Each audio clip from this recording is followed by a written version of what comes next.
It's been a while, you all. It's been a while. It's been a while. We've been working on so many things during this lockdown. My name is Dr. Maka, aka Dr. T. I'm the mom. And my name is Kabelo Maka, aka Kabelo Maka, Oh, and I'm the daughter. no, aka Cabblow. She always says, "Oh, the name of my studio is Cabblow from my name Kabelo." Why is it not Cabblow today? Because today, in this instance, and on this podcast, I'm Kabelo. Okay. I'm my real name. Okay, my angel. You're your real name.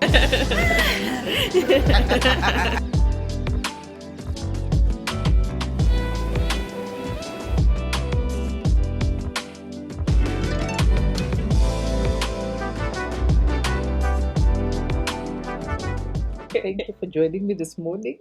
You're most welcome. Yesterday I was looking at the Lord impressed upon me that I needed to go back to the mom and daughter because it keeps coming up even in the interviews that we've been giving in the last couple of months, in the last few months actually. So, and yesterday I was watching the video that we did a year ago. Lord have mercy. And I thought, wow, well, I speak about the spirit of excellence, but gee, it took us a while. So I just wanted to revive it and do it more consistently now, largely because we want, we're working on something on mom and daughter. So we want to make sure that we have enough content. Yeah, and we build momentum. Absolutely. So today we wanted to talk about where it all began. And I guess where it all began, she wasn't there, or she wasn't aware of it, because she was in my tummy. But where it all began, 1994, September 15th.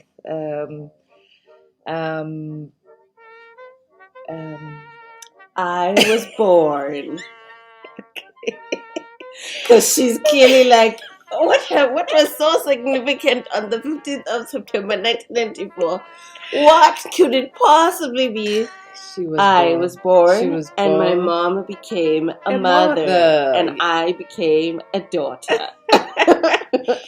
Beautiful moment. I must tell you, on that day, I was in my final year in medical school, right?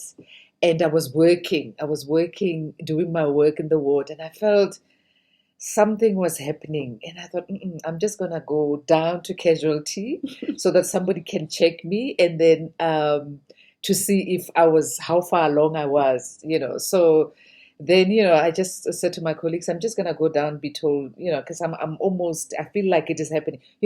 That is the advantage of being a medical person. I was not panicking, nothing. I could just feel, those processes that we were taught. Can you imagine? First of all, can you imagine how casual a person is? I'm chilling. I'm doing my, what is it called? Internship. Yeah. I'm chilling, pregnant, doing my internship. No, I was in my 6th year. My water broke. You know how dramatic it is in movies? No. It's what people rush. Casual. Just casual. I could feel that it was time. So I went to casualty and then they said, yeah, you are actually in labor. I said, okay, fine. Then I will go back to my ward and then I will make sure that I tie up the loose ends. So you never at all once felt like panicked? No. I mean, all those lectures that I was sitting through, about childbirth and all. No, I never panicked. But, really? it was exciting, penny. If there's anything, excitement, but less panic, So, and then then after that, I thought, okay, fine, I need to sort myself. So I then went and to my room to pack my clothes, and then I also called one of my friends. I said, please do my hair because I wanted to look good. What hairstyle did you do? Do you have a photo? I will have to. No, I think I look crass. I don't think I had it. But my friend Helen Ford actually plaited my hair because I didn't want to embarrass the profession, Because I remember how people looked in labor, So and so I wanted to look fabulous on the day, and so and then it happened on the night, and when the baby came out, we speak about coning when the head comes, because when the head has to come out of the birth canal, it has to the bones have to glide so that it makes a little cone so that the baby can come out. And when the baby I'm came sorry, out, what? Okay. when the baby came out, I was, oh, it's so ugly. Guys, I'm sorry. I said my daughter was because it's called Because a of kaput.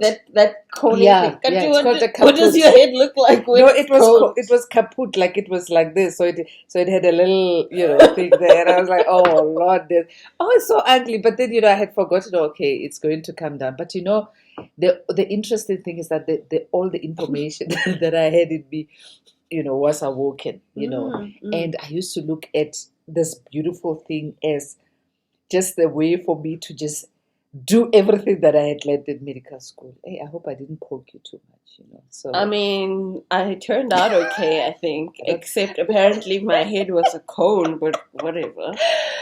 So it was a beautiful moment, and I think at that time I then decided, you know what, I'm gonna be the best that I can be.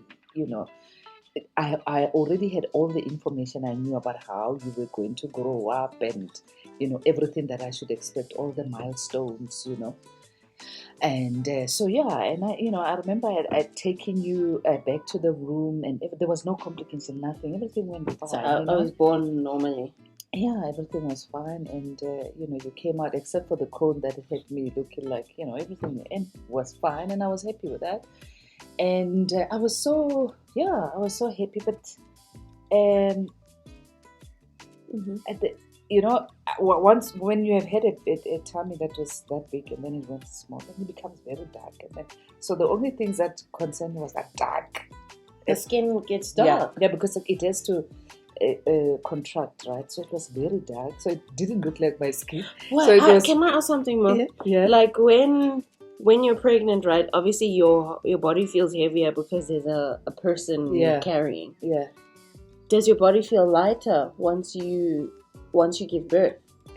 Look, there's still some fluid in your body, So the you feel, somewhat lighter, but you don't go look as if you're a balloon, no.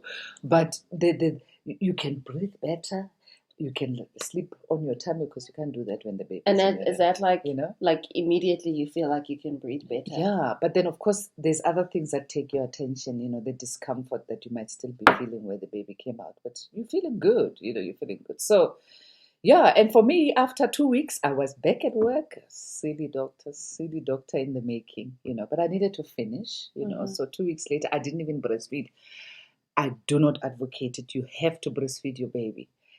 Also because I remember somebody said to me, if you don't breastfeed, you won't have, because usually they say when you breastfeed and the baby is in your arm, you look at them, there's a connection formed, so it's better, it's good to breastfeed. And someone said to me they were concerned that maybe I will not have a connection with you, but so how do you think? You think I mean, I do think we're very connected. Yeah. So maybe that theory is not complete.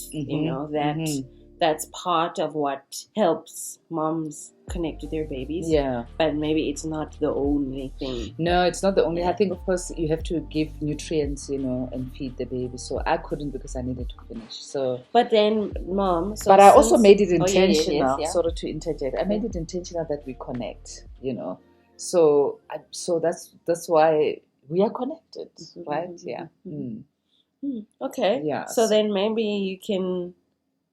In those early days, because obviously I can only reflect on from the time when I have like conscious memory of things. Yeah. But in those early days, what were the ways that you managed to still bond with your baby, even though you had to go back to working so soon? I realized very early on that time is what makes you bond with your little one. Time, and then. I remember when you had to stay with one of your grannies, I would always make sure that you are dressed the way I wanted you to be dressed. That was the one thing. I'd always call my mom, did you put on that vest?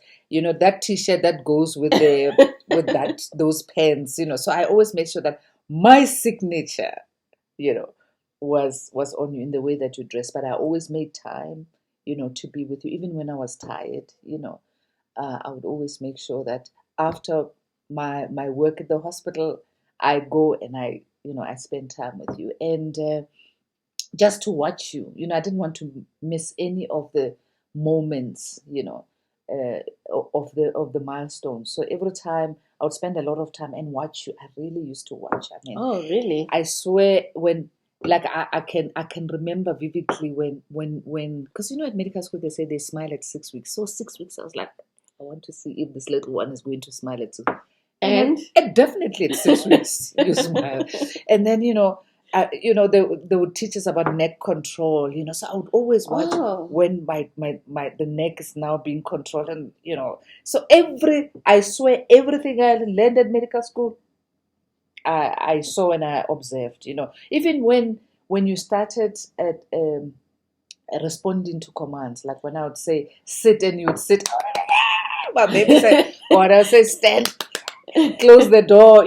So I was so involved in your life, but I didn't know that I was building the mom and daughter relationship that we have. I really didn't think, I couldn't have predicted, but that's all that I did. I mean, even the way I just used to care for you, and and wash you, and I would take every picture. I mean, you must see, I have a picture where I said post bath, because post word call is a post call. I would have a picture and I say post bath. Oh, I enjoyed those moments. So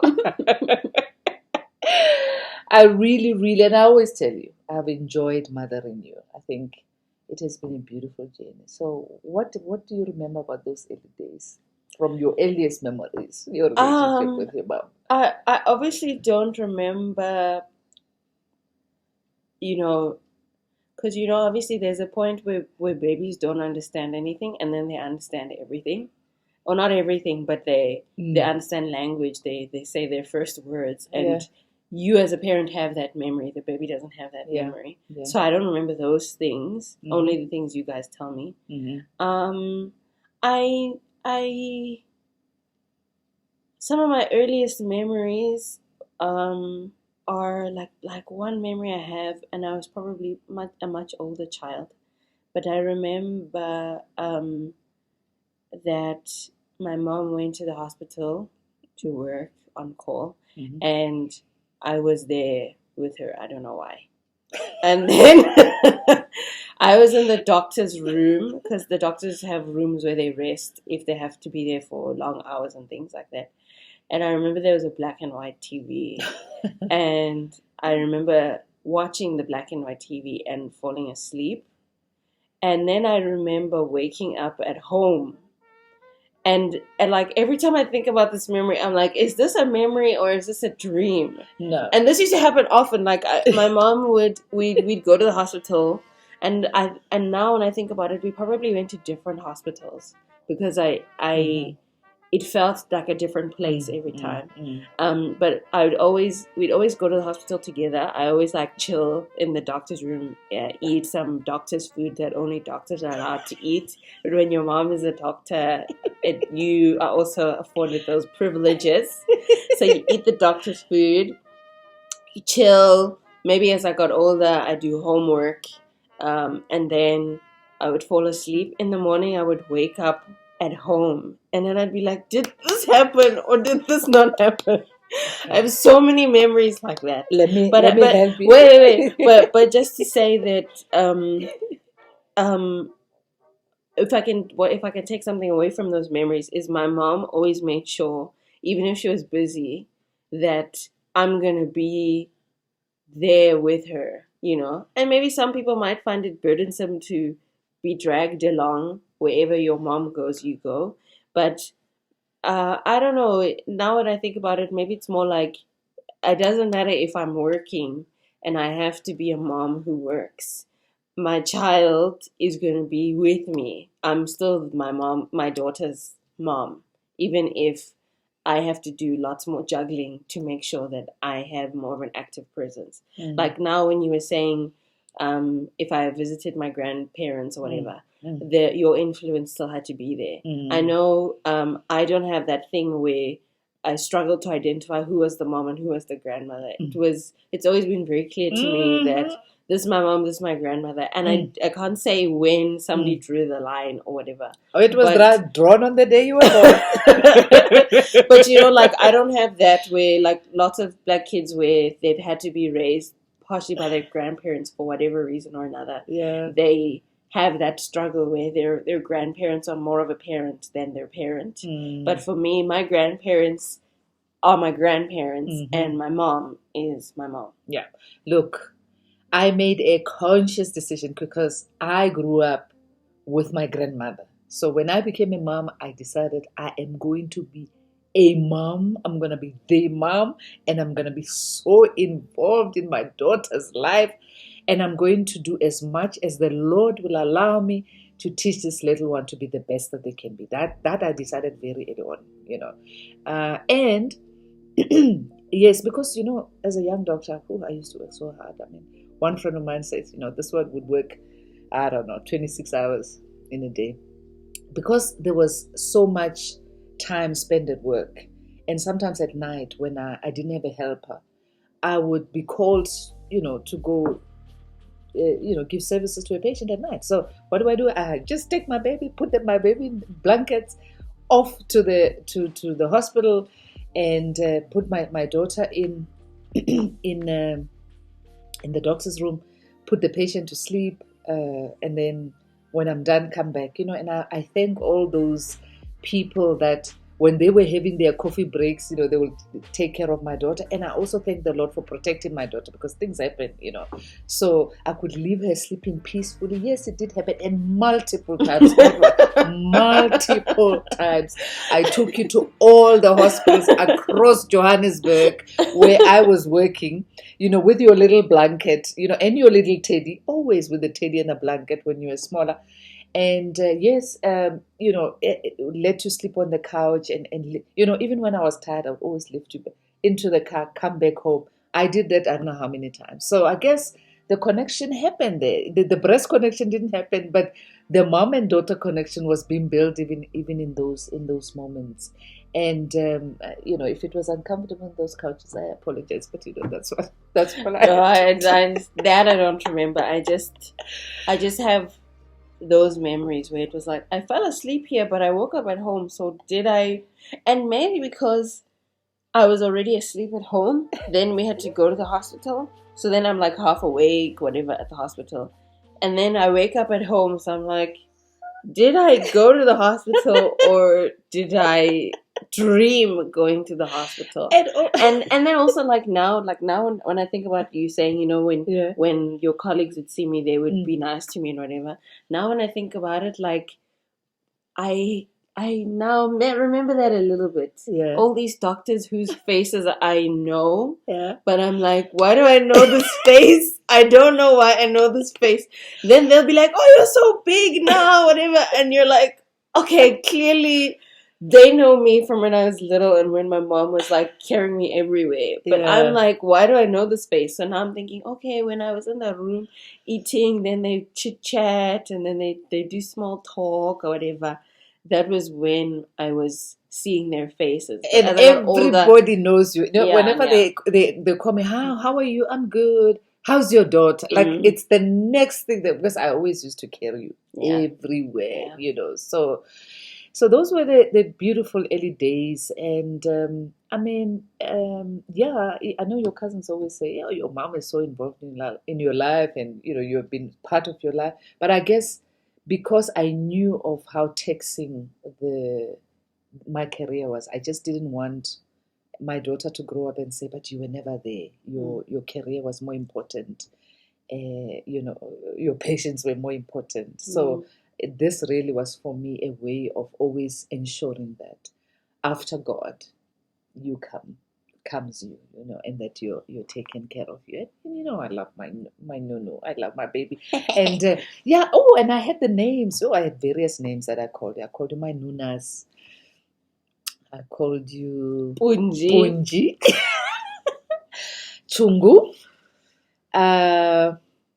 Oh, I had so many names. Some will come as I go, and My princess, pumpkin, Nungu. I mean, it was everything that I felt like calling my daughter, I was calling her, But then she knew that if I called her by her name, ooh, she was in trouble.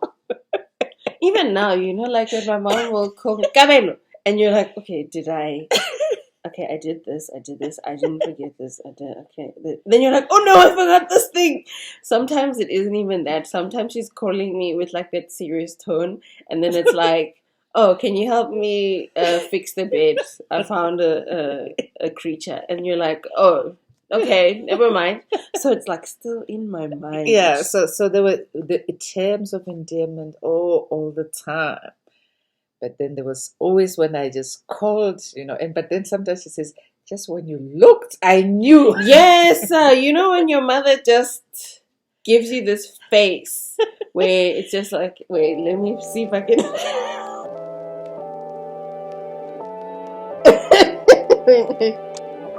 Is that it? Then she's like,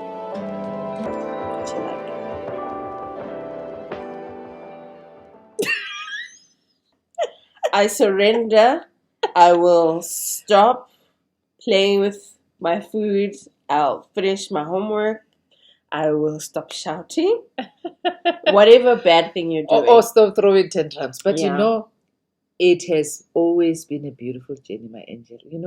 Despite all the challenges of working hard, having to take care of you and doing everything that I needed to do, my objective in life was to make sure that I am there for you. I'm there to support you. I'm there to hold your hand. I'm there to teach you quite a lot of things, and and guide you.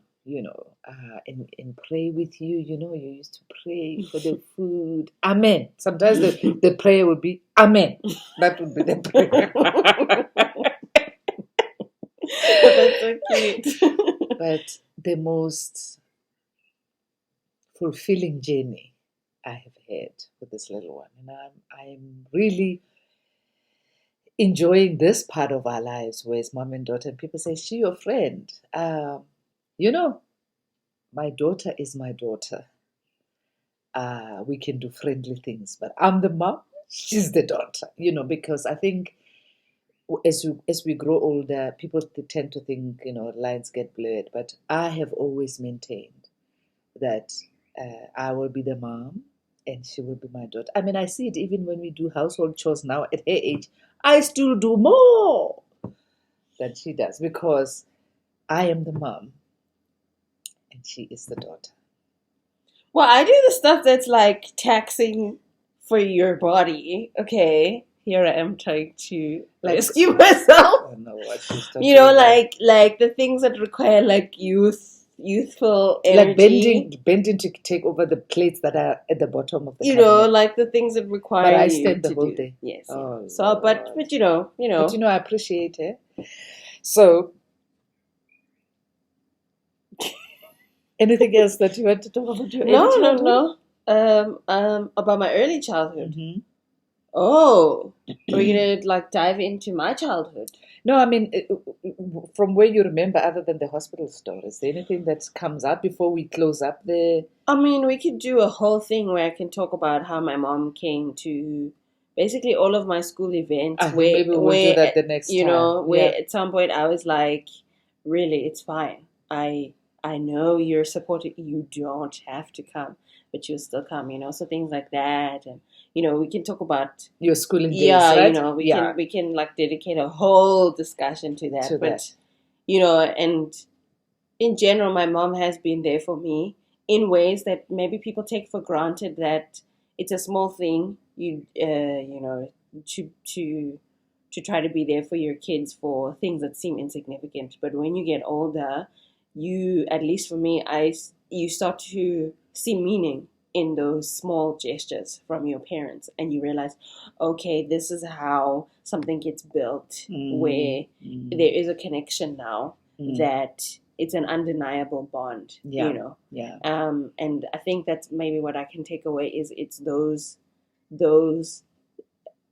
small decisions to say I'm going to be active, even if it's hard and even if I'm still trying to figure out what that means.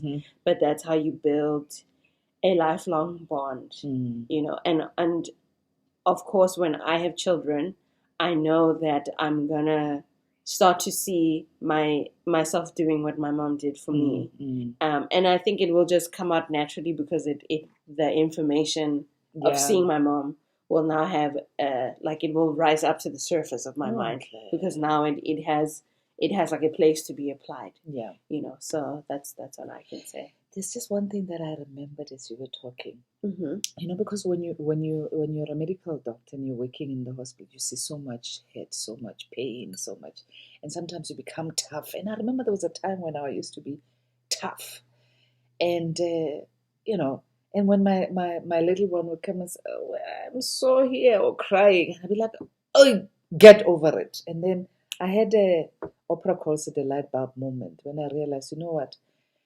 I might be tough because I need to be tough for my patients, but to my daughter, I need to be soft. I need to be, you know, I must allow her to come, even if it is just, you know, a little teeny thing that doesn't even need a plaster. I need to be able to say, okay, my angel, it's going to be okay. Whereas at the hospital, I'm like, give us the injection, give me Panado, give me whatever I need, you know, let's do this, bum, bum, bum, bum, bum.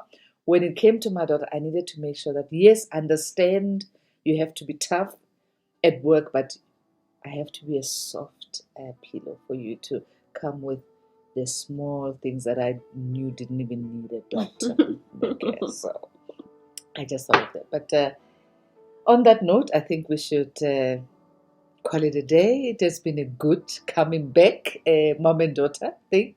And we love you. We're going to grow with you. I think moms and daughters make beautiful pairs. And this is our journey, and I hope you enjoy it with us. I'm the mom. And I'm the daughter. See you next time. Bye. Bye.